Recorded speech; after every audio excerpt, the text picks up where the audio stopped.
முதல் வாசகம். திருவெளிப்பாடு நூலிலிருந்து வாசகம். அதிகாரம் 21, திருவசனங்கள் 9 முதல் 14 வரை. இறுதியாக அந்த 7 வாதைகள் நிறைந்த 7 கிண்ணங்களை கொண்டிருந்த 7 வானதூதர்களுள் ஒருவர் வந்து, வா, ஆட்டுக்குட்டி மணந்து கொண்ட மணமகளை உனக்கு காட்டுவேன் என்று என்னிடம் கூறினார். தூய ஆவி என்னை ஆட்கொள்ளவே அந்த வானதூதர் ஒரு பெரிய உயர்ந்த மலைக்கு என்னை கொண்டு சென்றார். திருநகரான எருசலேம் கடவுளிடமிருந்து விண்ணகத்தை விட்டு இறங்கி வருவதை எனக்கு காட்டினார். அதில் கடவுளின் மாட்சி விளங்கிற்று. விலை உயர்ந்த கல் போன்றும் படிக்கற்கள் போன்றும் அதன் ஒளி பளிங்கென துலங்கியது. அதை சுற்றி பெரிய உயர்ந்த மதிலும் அதில் 12 வாயில்களும் இருந்தன. வாயில்களுக்கு பொறுப்பாய் 12 வானதூதர்கள் நின்றார்கள்.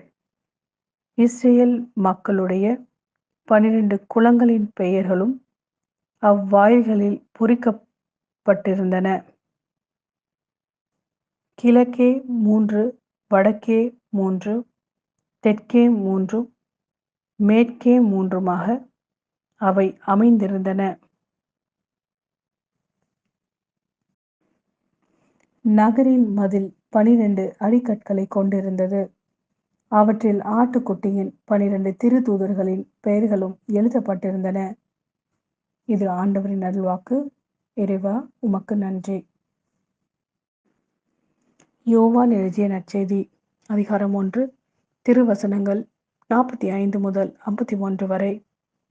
பிலிப்பு நத்தனியேலை போய் பார்த்து, இறைவாக்கினர்களும் திருச்சட்ட நூலில் மோசேயும் குறிப்பிட்டுள்ளவரை நாங்கள் கண்டு கொண்டோம். நாசரேத்தை சேர்ந்த யோசேப்பின் மகன் இயேசுவே அவர் என்றார். அதற்கு நத்தனியேல், நாசரேத்திலிருந்து நல்லது எதுவும் வர முடியுமோ என்று கேட்டார். பிலிப்பு அவரிடம், வந்து பாரும் என்று கூறினார். நத்தனியேல் தம்மிடம் வருவதைக் கண்டு இயேசு, இவர் உண்மையான இஸ்ரேலர், கபடமற்றவர் என்று அவரை குறித்து கூறினார். நத்தனியேல், என்னை உமக்கு எப்படி தெரியும் என்று அவரிடம் கேட்டார். இயேசு, பிலிப்பு உம்மை கூப்பிடுவதற்கு முன்பு நீர் அத்திமரத்தின் கீழ் இருந்தபோதே நான் உம்மை கண்டேன் என்று பதிலளித்தார். நத்தனியேல் அவரை பார்த்து, ரபி, நீர் இறைமகன், நீரே இஸ்ரேல் மக்களின் அரசர் என்றார். அதற்கு இயேசு, உம்மை அத்திமரத்தின் கீழ் கண்டேன் என்று உம்மிடம் சொன்னதாலா நம்புகிறீர்? இதைவிட பெரியவற்றை காண்பீர் என்றார்.